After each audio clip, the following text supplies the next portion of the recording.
Fake news, viral photo की पड़ताल, viral video का सच। इंडियन मीडिया हाल के सालों में फेक न्यूज और डिसइंफॉर्मेशन के सबसे चैलेंजिंग दौर से गुजर रही है। डेमोक्रेसी में मीडिया का रोल चौथे पिलर के तौर पर जाना जाता है। न्यायपालिका, विधायिका और कार्यपालिका यानी जुडिशरी, लेजिस्लेचर और एग्जीक्यूटिव के बाद मीडिया ही वो खंबा है जिस पर किसी भी लोकतंत्र यानी डेमोक्रेसी की मजबूती डिपेंड करती है। नमस्कार, मेरा नाम मिहिर है। मीडिया में ऑलमोस्ट 2 से ज़्यादा दशक, 2 डिकेड से ज़्यादा बिताने के बाद मैंने ये महसूस किया कि आज की तारीख में सबसे चैलेंजिंग इंडिया के अंदर है फेक न्यूज़ और रियल न्यूज़ के बीच फर्क करना।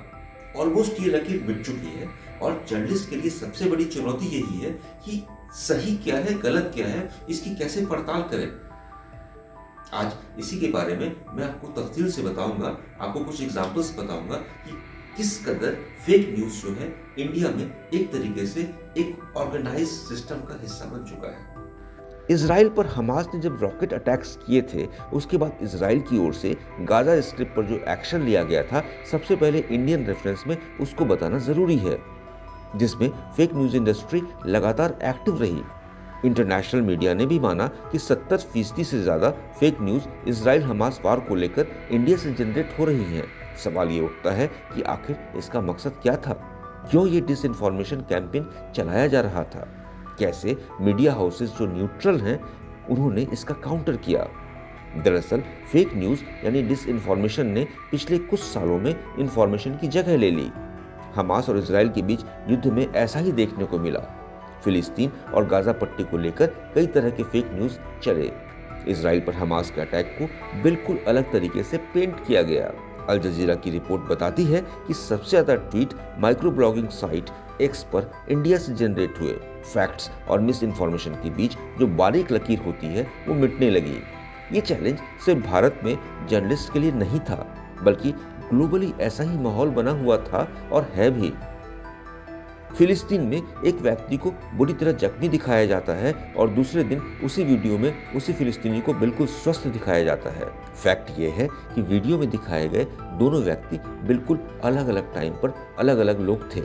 आपस में इनका कोई कनेक्ट नहीं था, न ही ये वीडियो इजराइल और हमास से जुड़ा था। जिस शख्स का वीडियो दिखाया गया वो सालेह अल जाफरावी नाम का व्यक्ति है जो गाजा से है।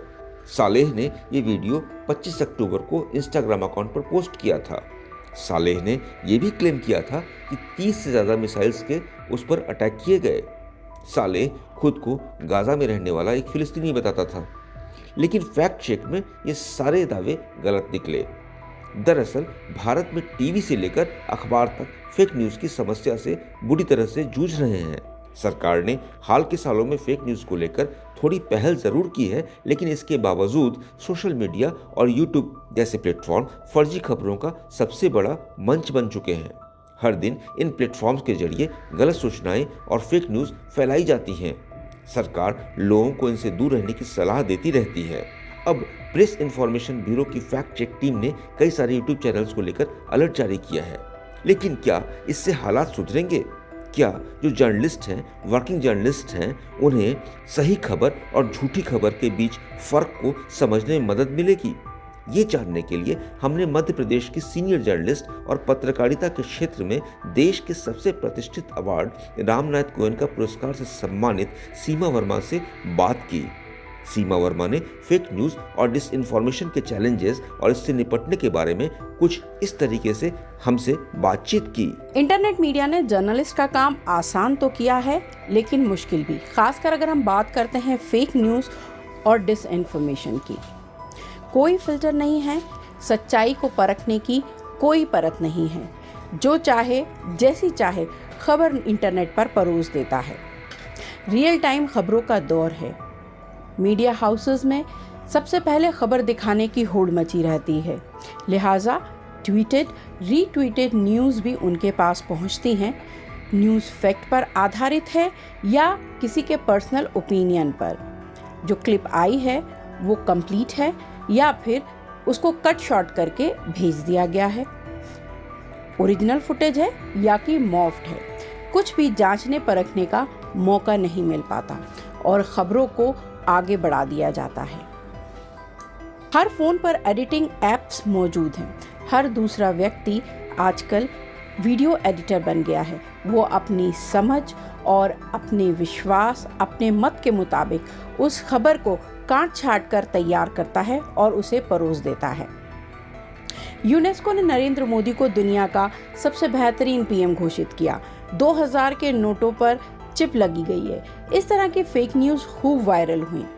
दरअसल इंटरनेट यूजर्स का एक बहुत बड़ा ऐसा तबका है जो इन न्यूज़ को बिल्कुल सच मान लेता है, बिना ये जाने सोचे समझे कि ये खबर किसने भेजी है, कहाँ से भेजी है, किसने जनरेट की है।